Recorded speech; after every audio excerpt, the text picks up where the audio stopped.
1231면에 있습니다. 구약성경 1231면 다니엘서 1장 1절로 9절 말씀, 스크린을 잠자주셔도 되겠습니다. 다니엘서 1장 1절로 9절입니다. 같이 한 목소리로 봉독해 올립니다. 유다 왕 여호와김이 다스린 지 3년이 되던 해 바벨론 왕 느부갓네살이 예루살렘에 이르러 성을 에워쌌더니 주께서 유다 왕 여호와김과 하나님의 전 그릇 얼마를 그의 손에 넘기심에 그가 그것을 가지고 신할 땅 자기 신들의 신전에 가져다가 그 신들의 보물 창고에 두었더라. 왕이 환관장 아스브나스에게 말하여 이스라엘 자손 중에서 왕족과 귀족 몇 사람 곧 흠이 없고 용모가 아름다우며 모든 지혜를 통찰하며 지식에 통달하며 학문에 익숙하여 왕궁에 설만한 소년을 데려오게 하였고 그들에게 갈대아 사람의 학문과 언어를 가르치게 하였고 또 왕이 지정하여 그들에게 왕의 음식과 그가 마시는 포도주에서 날마다 쓸 것을 주어 3년을 기르게 하였으니 그 후에 그들은 왕 앞에 서게 될 것이더라. 그들 가운데는 유다 자손 곧 다니엘과 하나냐와 미사엘과 아샤라가 있었더니 환관장이 그들의 이름을 고쳐 다니엘은 벨드사살이라 하고 하나냐는 사득이라 하고 미사엘은 메삭이라 하고 아샤라는 아벳느고라 하였더라. 다니엘은 뜻을 정하여 왕의 음식과 그가 마시는 포도주로 자기를 더럽히지 아니하리라 하고 자기를 더럽히지 아니하도록 환관장에게 구하니 하나님이 다니엘로 하여금 환관장에게 은혜와 긍휼을 얻게 하신지라. 아멘. 자리에 앉으시겠습니다.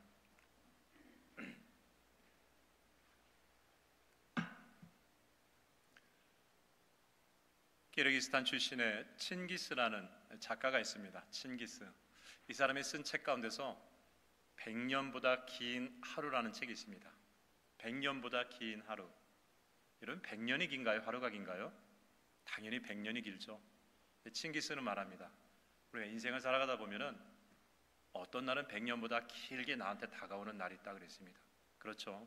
이 심리적 시간이 어떤 때는 정말 1분이 1시간 같고 하루가 100년 같은 정말 힘든 날이 나한테 다가올 때가 있습니다. 자, 그러면서 칭기스가 책을 통해서 짧은 이야기를 하나 합니다. 옛날 중앙아시아에 추안추안이라는 부족이 있었습니다. 이 부족이 전쟁에서 승리하면은 포로를 이렇게 잡아오게 되는데 포로를 잡아가지고 이렇게 한다고 합니다. 가장 먼저 포로의 머리를 다 이렇게 밀어버립니다. 그러니까 빡빡 머리를 밀게 한 다음에 낙타를 잡아가지고 낙타 가죽을 이렇게 동그랗게 자른 다음에 포로의 머리에 이렇게 딱 붙여버립니다. 그러니까 수양 모자처럼 딱 씌우는 거예요. 그리고 난 다음에 광야에 햇빛이 내려주는 앞에서 사슬을 묶어가지고 광야에 오랫동안 이렇게 있게 만든다는 것이죠. 여러분 아시죠? 낙타 가죽, 이 가죽 센 거가 햇빛에 오랫동안 노출되면은 이 가죽이 수축이 됩니다. 오그라들어요. 자, 그러니까 포로 머릿속에 있는 이 낙타 가죽이 햇빛에 오랫동안 노출되면은 수축되면서 포로의 머리에 압박을 줍니다. 어느 정도 압박을 주냐면요, 뇌 손상이 줄 때까지 압박을 줘요. 자, 그러면은 이 포로들이 이 수축된 그 낙타 가죽에 의해서 정신을 잃어요. 뇌 손상이 됩니다. 그리고 난 다음에 깨어보면요, 어떻게 됩니까? 기억을 잃어요. 기억을 잃으니까 그 앞에 딱 먼저 나한테 나타난 사람이 누구로 생각합니까? 원수가 아니라 나를 구해준 사람이라고 착각을 합니다. 이게 추한 부족이 노예를 잡아가지고 완전히 내 신복, 충성된 종으로 만드는 교묘한 방법이라는 것이죠. 바로 그렇게 포로로 잡혀가지고 떼약볕 아래서 낙타 가죽이 수축되면서 뇌 손상이 되고 정신을 잃고 기억을 잃어버리고 난 다음에 내 앞에 있는 사람을 원수지만은 주인처럼 평생 모시도록 살아가는 바로 그날이 100년보다 긴 하루다라고 칭기스는 얘기합니다. 그러면서 우리에게 인생을 살아가다 보면은 이런 날이 찾아올 때가 있다라고 얘기를 합니다. 바로 그런 날이 오늘 본문에 나오는 다니엘이 맞이했던 것 같습니다. 성경 읽다 보니까 다니엘은요, 나라를 잃어버렸습니다. 나라가 뺏겼어요. 나라를 뺏겼을 뿐만 아니라 그들이 그렇게 하나님 앞에 외치고 외쳤던 예배, 시온산의 예배를 드리러 갈 수가 없습니다. 왜? 나는 포로로 잡혀왔기 때문에. 나라만 뺏긴 것이 아니라 포로로 잡혀왔습니다. 그러니까 예루살렘 성전 시온산에 몰러가지 못해요. 우리처럼 주일마다 이렇게 시온산, 하나님의 성전이 올라갈 때마다 그들은요, 시편 120편에서 34편, 134편까지의 시편 중에서 하나를 딱 골라요. 그리고 기쁜 마음으로 거기에 올라가면서 그걸 불러요. 오늘은 시편 121편을 불러야지. 여호와는 나를 지켜주시는 자, 낮의 해와 밤의 달이 나를 해치 못한다.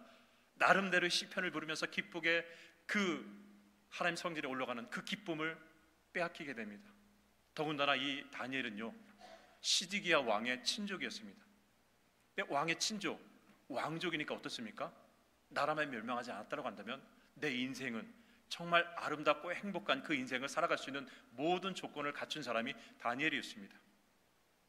어디 그것만 뺏겼나요? 이스라엘의 역사를 나름대로 객관적으로 써고 기록했던 요세푸스라는 사람이 유대 역사라는 책을 기록했습니다. 지금도 우리가 잘 보존되어서요, 서점에서 이것을 구할 수가 있어요. 그 요세푸스의 유대 역사라는 책 10권 11장에 보니까 다니엘 때 그 역사를 잠깐 기록하고 있습니다. 거기 이런 표현이 나와요. 바벨론 왕 느부갓네살은 유대 귀족이나 시드기야 왕의 친족들 가운데서 체격이 준수하고 용모가 수려한 소년들을 붙잡아다 왕의 식탁에서 식사를 하게 했고 바벨론의 교육기관에서 학문을 배우게 했다. 그들 가운데 뛰어난 성품을 소유한 시드기야 친족 4명이 있었는데 다니엘, 하나냐, 미사엘, 아사라였다.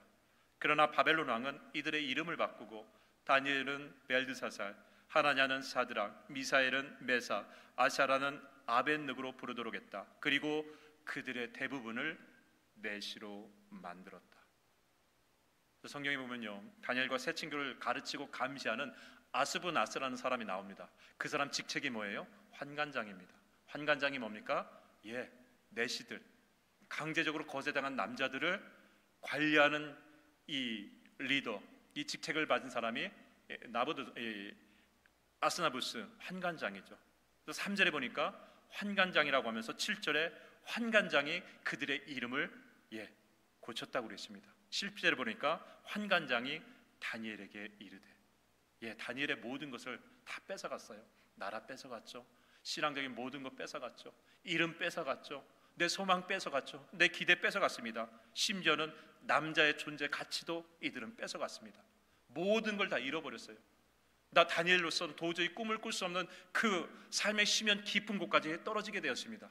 추한 추적이 머릿속에 낙타 가죽을 묶어놓고 뇌 손상을 주면서까지 교묘하게 그들의 모든 것을 뺏어갔던 것처럼 바벨론도 아주 교묘하게 다니엘의 모든 것을 조금씩 뺏어가고 있는 바로 그날, 우리 다니엘서 1장 5절을 보겠습니다. 왕이 지정하여 그들에게 왕의 음식과 그가 마시는 포도주에서 날마다 쓸 것을 주어 3년을 기르게 하였으니 그 후에 그들은 왕 앞에 서게 될 것이라. 자, 이들은 참 교묘해요. 저기 표현해 보니까 3년 동안 작정하고 이들을 어떻게 합니까? 길렀다 그랬습니다. 기르게 하였다 그랬습니다. 여러분, 저건 사람한테 쓰여지는 표현이 아닙니다.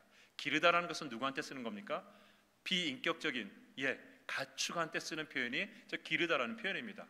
저 무슨 얘기냐? 다니엘의 육신, 환경, 그 모든 것을 다 빼앗아가고 난 다음에 그들의 영혼까지도, 하나님의 사람이라는 그 모든 정체성, 모든 것을 탁탁 긁어가지고 하나님의 사람이 아닌 바벨론의 사람, 바벨론의 종으로 만들기 위해서 3년 동안 교묘하게 이 다니엘을 괴롭히고 있는 상황입니다. 자, 그런 다니엘, 껍데기밖에 남지 않은 다니엘, 육신의 영혼의 모든 것을 갈취하고 3년이라는 시간을 아주 철두철미하게 모든 것을 잃어버리게 만드는 그들의 계략 앞에서 다니엘은 어떻게 했습니까? 다니엘은 자신을 지키기 위해서 결심을 했습니다. 어떻게 했습니까? 다니엘서 1장 8절을 보겠습니다. 다니엘은 뜻을 정하여 왕의 음식과 그가 마시는 포도주로 자기를 더럽히지 아니하리라 하고 자기를 더럽히지 아니하도록 환관장에게 구했다 그랬습니다. 가장 먼저 뜻을 정했다 그랬습니다. 여러분, 뜻을 정했다는 얘기요, 결심했다, 생각했다, 단순한 이 차원이 아닙니다. 히브리어 원어로 보니까 이 뜻이라는 것이 레브라고 해서 영혼입니다. 정신이에요. 그리고 정하다라는 것이 수음이라고 해서, 히브리어 수음이라고 해서 이게 뭐냐면은 말뚝에다 줄을 묶어 가지고 이렇게 고정시키다라는 표현입니다. 이게 무슨 얘기냐? 다니엘이요, 단순히 내가 믿음의 사람으로서 잃어버리지 않을 거야라는 마음의 결심이 아니라 자기 영혼 자체를 말뚝이라는 것을 아예 고정시키고자 하는 그런 어떤 상황까지 그가 생각을 했다라는 것이죠. 여러분, 사람이 감당할 수 없는 어떤 두려움, 어려움, 고통, 슬픔이 딱 밀려오면요, 어떻게 됩니까? 막 웃었다 울었다면서 정신줄을 놓는 경우가 있습니다. 그런 표현이 있잖아요. 이 어떤 사람이 도저히 감당할 수 없는 어떤 고통, 두려움, 절망, 슬픔이 딱 밀려왔을 때요, 이 사람이 정상적이지 못한 행동을 합니다. 막 울었다 웃었다 정신줄 놨다라고 하잖아요. 그때 쓰는 표현이 정신줄을 놨다. 여러분, 정신줄이 놨다는 것은요, 심리학적으로 무슨 얘기냐면은 사람의 영혼이요, 스스로를 보호하려고 해요. 그래서 영혼이 이게 감당이 안 되면 어떻게 됩니까? 코드를 빼듯이, 과부하 걸리면 코드를 빼듯이 이 정신이 이 육체 안에서 감당이 안 되니까 줄을 딱 끊어버려요. 그럼 어떻게 됩니까? 그 고통을 잃어버려요. 망각해요. 그러니까 울어야 되는데 웃으면서 사람이 미치게 된다는 거죠. 이게 정신줄을 놨다는 거예요. 줄을 놨다는 것입니다. 그래서 미친다는 게 그건 무슨 얘기입니까? 내 안에 정신이 빠져나간 거예요. 죽었다는 표현이 아니라 내 안에 있는 이 영혼이 감당을 못하니까, 도저히 감당을 못하니까 줄을 딱 끊어버린 거예요.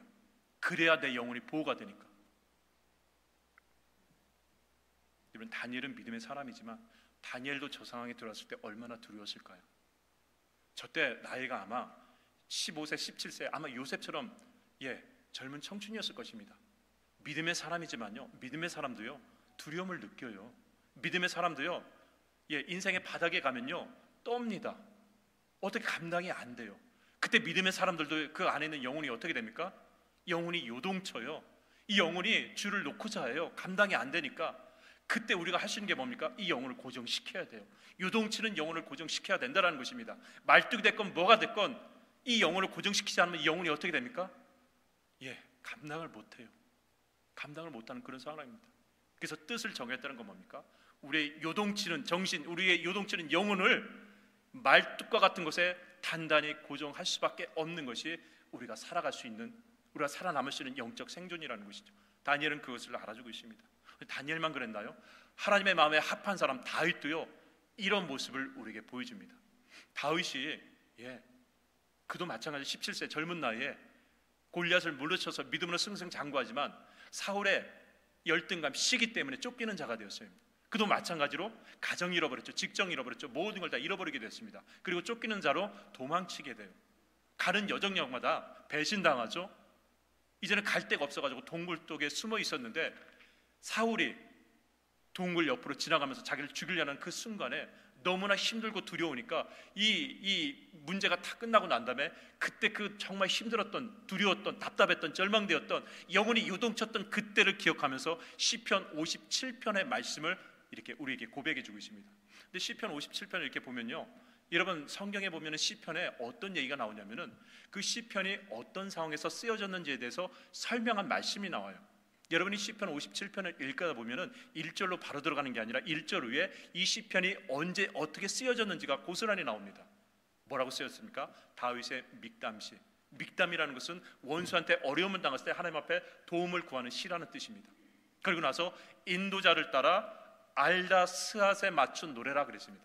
알다스앗이 뭐냐면은 여러분 찬양대에서 포르테시모라는 음악적인 기호입니다. 다윗이 시편 57편을 기록했을 때, 불렀을 때 그때 그가 부른 곡조 운율이 있을 거예요. 이 운율을 알다스겟이 뭐냐면 파괴하지 말라는 뜻입니다.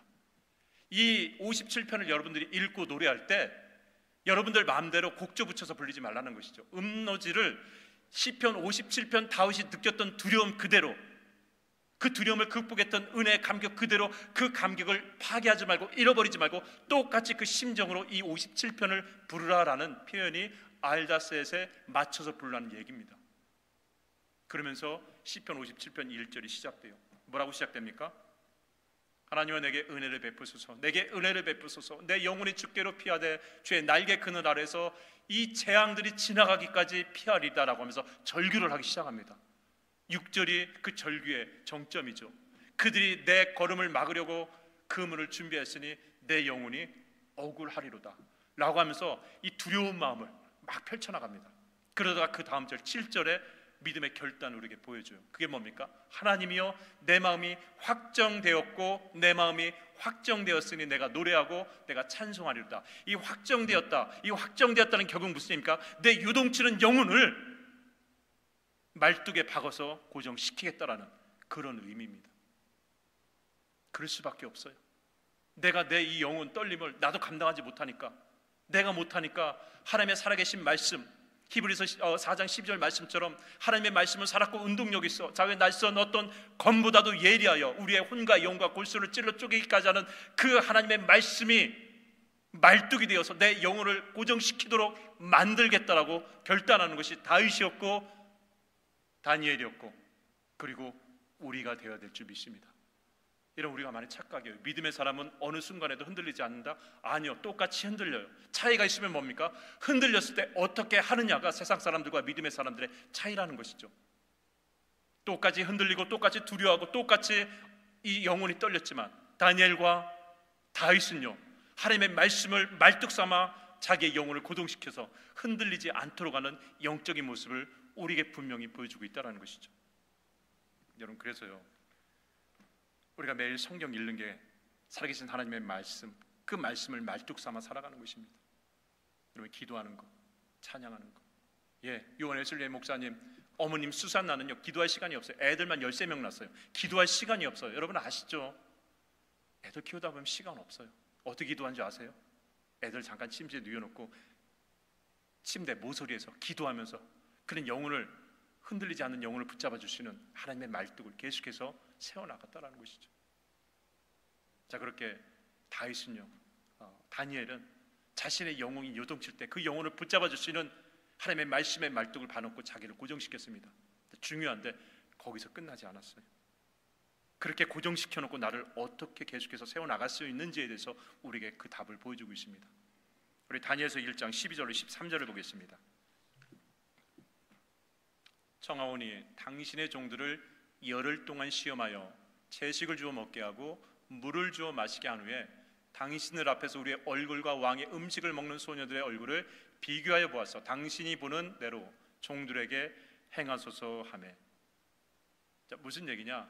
바벨론의 그런 어떤 그 가축처럼 우리를 길들이는 그 방식에 대해서 다른 방식, 믿음의 방식을 노하고자 합니다. 자, 그렇게 하는데 어떻게 하냐면은 원래 5절에 보면은 3년 동안 길림을 당하게 돼요. 3년 동안 길림을 당하게 하는데 다니엘도 알았어요. 무엇을 하느냐? 믿음의 사람이라 할지라도 그렇게 철두철미하게 3년을 교육받으면은 믿음의 사람도 넘어질 수 있다라는 것. 그렇게 3년 동안 그 교묘한 길들임 속에 있으면은 믿음의 사람도 넘어질 수 있다는 것을 다니엘은 알았습니다.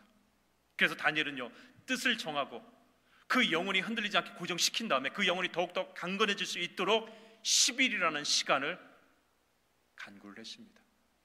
틈을 열었어요. 시간을 열었습니다. 이러면 이게 중요한 거예요. 우리가 우리의 영혼이 요동칠 때 하나님의 말씀에 말뚝을 박아놔도요, 그 다음에 이 영혼이 강건해지지 않으면 영혼은 계속 요동쳐요. 여러분 어렸을 때 그거 아시죠? 양이나 염소를 이렇게 잘 이렇게 도망가지 못하도록 어떻게 합니까?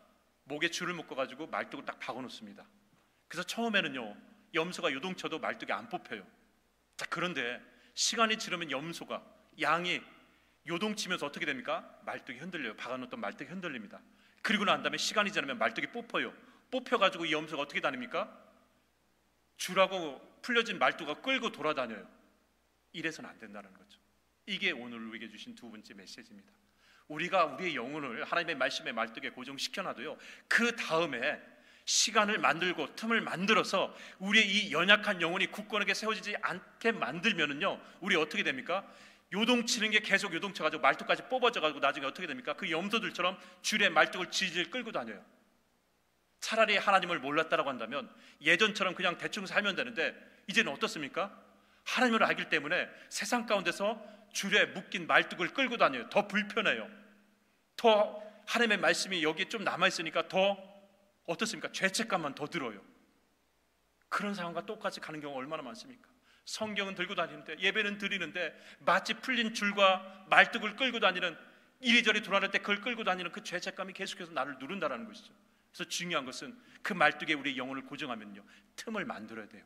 시간을 만들어야 됩니다. 그래서 그 틈과 시간을 통해서 내 영혼이 더 강건해질 수 있는 그 시간을 어떻게든지 열고 만들어야 된다는 것이죠. 다니엘은 그래서 뭐라고 합니까?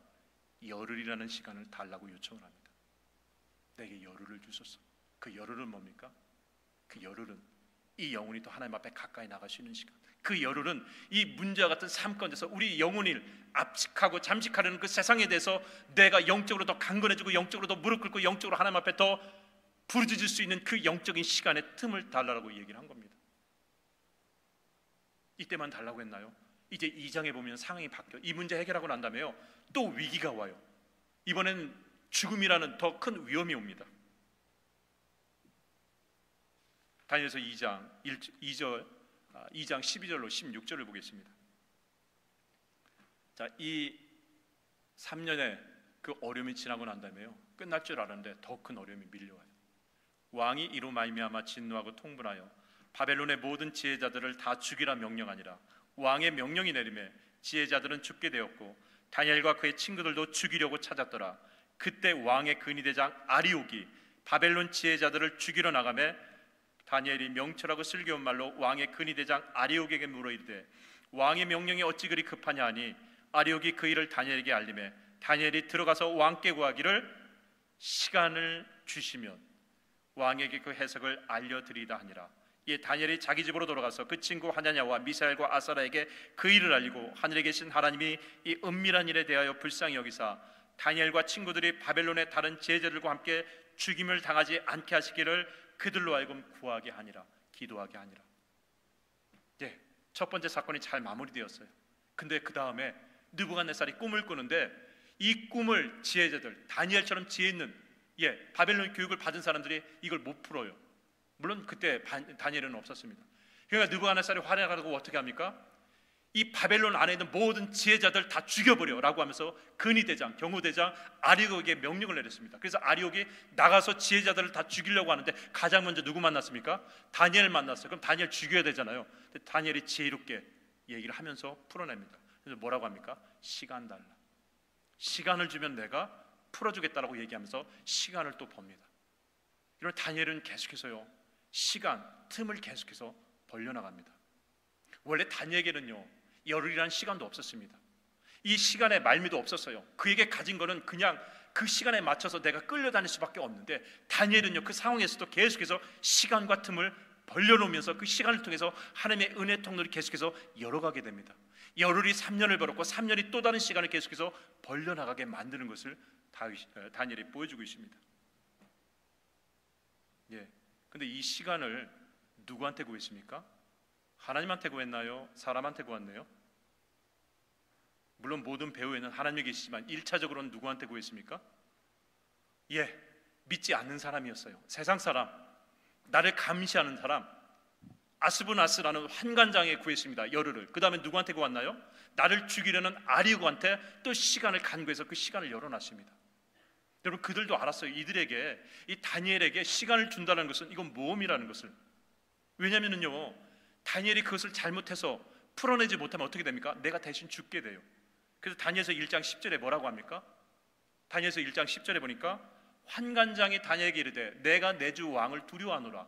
그가 너희 먹을 것과 너희 마실 것을 지정하셨거늘 너희의 얼굴이 초췌하여 같은 또래의 소년들만 못한 것을 그가 보게 할 것이 무엇이냐. 그렇게 되면 너희 때문에 내 머리가 왕 앞에서 위태롭게 되리라 하니라 라고 그랬습니다.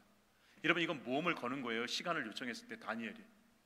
사도행전 27장에 보니까요, 예수님 시대에 로마법에 의하면은요, 죄수를 호송하다가 죄수가 도망가면은 로마 간수장이 대신 그 죄수에 죽어요. 사도행전 27장에 보니까 27장에 보니까 바울이 감옥으로 이제 호송을 하게 됩니다. 로마로 호송을 가게 돼요. 그때 그 호송받은 로마의 관료가 누구였냐면 율리오라는 백부장입니다. 그러니까 율리오도 마찬가지로 바울이 만약에 도망가면 어떻게 됩니까? 바울 대신 내가 죽어야 돼요. 그래서 바울의 쇠사슬을 묶어가지고 배를 타러 시돈에 딱 갔는데 시돈에서 율리오가 그야말로 엉뚱한 짓을 해요. 그게 뭡니까? 바울한테 자유를 줘요. 야 바울, 너 오늘 여기 친구들 만나고 자유롭게 놀다 와 라고 하면서 쇠사슬을 풀어주고 자유를 하루 줍니다. 여러분, 만약에 바울이 여기서 땀만 먹고 도망가면은 바울의 목숨을 누가 대신해야 됩니까? 율리오 로마 관료가 대신해야 돼요. 자, 그런데 율리오도 그렇고 다니엘에게 시간을 준 아스부나스 환관장도 그렇고, 그리고 더 중요한 시간을 준 아리옥도 그렇고, 그들의 공통점은 한 가지였습니다. 믿는 사람을 쉽게 봐주지 않는 사람, 믿는 사람을 핍박하는 사람, 하나님을 신뢰하지 않는 사람들이었습니다. 세 명의 공통점이. 자, 그런데 믿음의 사람이 요청한 시간과 틈을 왜 그들에게 열어줬을까요? 근데 왜 열어줬습니까? 다니엘이 요청한 그 시간, 내 목숨까지 위협당할 수 있는 그 상황, 바울의 그 자유를 주면은 내가 당할 수도 있는 그 상황에서 왜 세상 사람인 아리옥과 아스부나스와 율리오는 다니엘과 바울에게 그 시간, 그 틈, 그 시간과 틈을 왜 주었을까요? 왜 줬습니까? 왜 줬나요? 이유가 뭔가요? 그 이유를 알아야 됩니다. 그 이유를 알아야 돼요. 왜냐하면 우리도 마찬가지로 믿음의 사람인데 세상을 살아가다 보면 직장 상사로부터, 친구로부터 시간의 틈을 열어야 되거든요. 우리는 고상하게 교회 안에서만 신앙생활하는 사람이 아닙니다. 세상에서 나를 핍박하는 사람, 믿음의 사람을 싫어하는 사람들 앞에서도 그 사람들을 통해서 시간과 틈을 벌어 나가야 된다는 것인데, 다니엘과 바울이 어떻게 벌었습니까? 그들이 왜 그들에게 시간을 줬나요? 한 가지죠. 그들의 공통점은 뭡니까? 그들은 하나님을 믿지 않았지만, 믿음이란 건 몰랐지만 하나 분명한 것이 있었습니다. 그건 믿음의 사람은 그들이 한 말을 반드시 지키는 사람이다라는 것을 알고 있었습니다. 여러분, 이게 중요해요. 저들에게 시간을 준 것, 저들에게 자유를 준 건 한 가지예요. 그들이 내뱉은 말은 어떤 일이 있어도 반드시 지키는 신뢰를 바울과 다니엘은 한다라는 것을 세상 사람들이 알았기 때문에 그걸 요청하더라도 다 들어줬다는 것이죠. 만약에 믿음은 있는데 세상 사람들에게 믿음의 사람으로서의 신뢰를 보여주지 못하면 어떻게 됩니까? 그 시간과 틈을 열 수 없었을 거예요. 그런데 그들은 하나님의 사람, 믿음의 사람이라고 한다면 그들이 내뱉은 한마디는 반드시 지킨 사람이라는 신뢰라는 것에 대해서 그들은 동의했기 때문에 그 시간과 틈을 열어줬다는 것이죠. 이게 중요한 메시지입니다. 이게 중요한 거예요. 믿음이 있지만 믿는 사람의 본을 보이지 못해서, 하나님의 사람이지만 세상 사람들에게 어떤 신뢰가 깨어졌기 때문에 오히려 믿는 사람이 더 하나님의 영광을 가리는 경우가 많다는 것입니다. 세상 사람들도 알아요. 하나님을 믿지 않는 사람도 압니다. 하나님의 사람은 반드시 저가 한 말은 지키는 사람이다. 믿음의 사람은 반드시 하나님의 사람으로서의 그 보이지 않는 존재 가치를 지키고 살아가는 사람이다라는 것을 아리옥도 알았고 아스부나스도 알았고 이율리오도 알았기 때문에 그들이 요청한 시간을 열어주는 거예요. 그것을 지킬 줄 알았기 때문에. 저는 저희 여러분이요, 하나님과의 신뢰가 깨어지지 않기를 주의 이름으로 간절히 축원합니다. 여기서 멈추면 안 돼요. 그리고 사랑과의 사람의 신뢰도 여러분들이 절대로 깨트리지 않기를 주의 이름으로 간절히 축원합니다. 여러분들이 약속했다고 한다면 지키셔야 됩니다. 그리고 우리 안뿐만 아니라 나를 핍박하는, 나를 조롱하는, 하나님을 부인하는 그 사랑과의 신뢰도 여러분들이 절대로 깨트리서는 안 돼요. 왜냐하면 그 신뢰를 통해서 하나님은 더 큰 통로를 우리에게 열어주시기 때문에 그렇습니다. 다니엘은 그렇게 열었어요. 다윗도 열고 바울도 열었습니다. 여러분들의 그 시간, 도저히 만들 수 없는 그 시간을 만들어가는 사람이 믿음의 사람인 줄 믿습니다. 여러분의 영혼이 요동칠 때가 있죠. 목사인 저도 요동칠 때가 있습니다. 그때 여러분의 요동치는 영혼을 누가 잡을 수 있겠습니까? 그 영혼을 잡아줄 수 있는 것은 절대로 흔들리지 않는 하나님의 말씀, 그 말씀에 나의 영혼을 고정시킬 때 흔들리지 않습니다. 근데 고정시킨다 할지라도 말씀은 강건하지만 나는 연약해요. 그래서 이 연약한 영혼이 강건해져서 흔들리지 않는 그 시간을 여러분들 만들어가야 됩니다. 그 시간은 나에게 주어지지 않을 수가 있어요. 세상은 나로 하여금 바쁘게 살아가도록 만듭니다. 직장 상사는 나로 하여금 믿음을 지키지 못하도록 만들어요. 직장과 사업과 그 모든 것들이 내 시간을 갉아먹습니다. 그 안에서 내가 내 영혼을 지킬 수 있는 시간을 만든다는 건 쉽지 않아요. 그러나 만들어야 돼요. 그러나 그 틈을 열어야 됩니다. 그렇지 않으면 우리는 모든 걸 잃게 됩니다. 나중에 영혼까지 잃게 돼요. 그래서 어떻게든지 시간과 틈을 여는데 그 중에 가장 중요한 것, 하나님의 사람으로서의 정체성, 하나님의 사람으로서의 신뢰를 여러분들이 절대로 잃어버리지 않길 바랍니다. 그 신뢰를 통해서 은혜의 통로를 열고 만남의 통로를 열고 더 큰 하나님의 은혜의 통로를 계속해서 열어가는 시간과 은혜의 통로를 계속해서 하나님은 열어가도록 만드신다는 것이죠. 그게 믿음의 사람이 이 세상을 살아가는 믿음의 또 다른 아름다운 모습인 줄 믿습니다. 다니엘처럼 여러분들이 흔들리지 않고 굳건하게 설 수 있도록 여러분들의 영혼을 말씀에 고정하시고 그 영혼이 흔들리지 않도록 계속해서 하늘의 시간이 여러분 땅의 시간에 비집고 들어올 수 있도록 계속해서 그 틈과 시간을 열어나갈 수 있는 하나님과 사람 앞에서 신뢰받는 그런 믿음의 사람으로서 살아갈 수 있기를 주의 이름으로 간절히 축원합니다. 기도하겠습니다. 살아계신 하나님 아버지, 믿는다고 하지만 얘기치 못한 상황 가운데서 내 안에 올라오는 두려움, 그 고통, 그 답답한 절망을 우리도 똑같이 당하는 것을 알고 있습니다. 믿음의 사람 다윗도 그랬고 다니엘도 그렇고 바울도 그랬고 흔들리고 떨리는 그 마음을 가지고 믿음을 추스려고 했을 때 그들은 가장 먼저 그들의 영혼을 하나님의 말씀에 고정하고 그 마음을 확정하면서 다시금 믿음으로 섰을 때 그때 그 자리에서 그들은 하나님의 은혜의 통로가 내 삶에 들어올 수 있도록 시간과 틈을 열어가면서 세상 시간에 하나님의 시간을 계속해서 벌려나가면서 그들의 영혼이 그들의 모든 삶의 여정이 굳건하게 세워질 수 있도록 하나님 앞에 한 걸음 한 걸음 나갔습니다. 그리고 그 모든 통로를 열어가는 하나님의 사람으로서의 정체성과 그 신뢰를 깨트리지 않고 계속해서 하나님의 은혜를 열어가는 그 모습 가운데서 오늘 우리에게 믿음의 사람이 이 세상을 어떻게 살아가는지에 대해서 분명한 해답을 우리에게 보여주었습니다. 하나님, 우리의 신앙이 교회 안에서만 세워지는 신앙이 아니라 이 교회 문을 열고 나가는 이 험난한 세상 가운데서 나를 길들여 가는 이 세상 가운데서도 하나님의 사람으로서의 정체성과 그 신뢰성을 잃어버리지 않고 온전히 믿음의 아름다운 모습으로 살아갈 수 있도록 이들을 축복하여 주시옵소서. 우리 주 예수 그리스도의 이름으로 기도 올리옵나이다. 아멘. 우리 다 함께 일어나셔서 나의 힘이 되신 여호와여 같이 찬양하고 기도하고 마치겠습니다. 어느 상황에 있든지 나에게 힘을 주시는 그 하나님을 바라보면서 우리 시간에 같이 고백하십시다.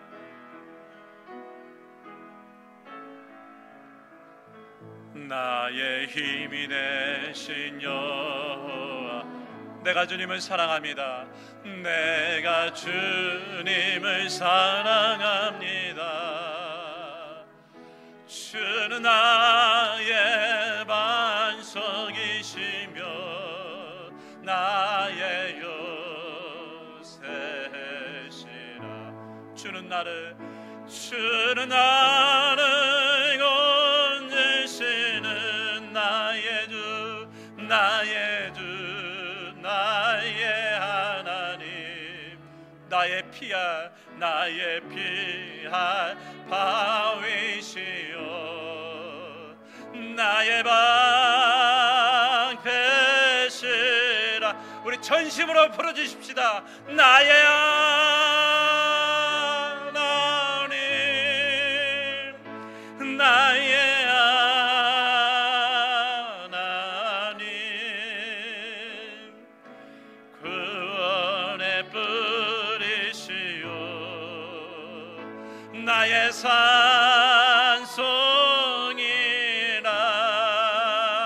나의 하나님, 나의 하나님, 그는 나의 여호와, 나의 구세주.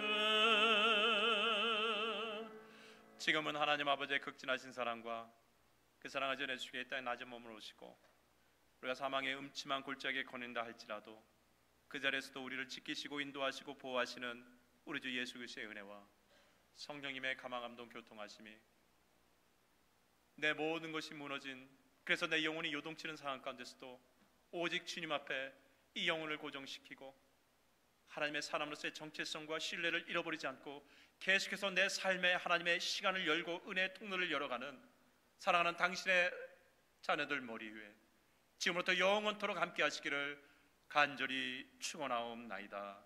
아멘.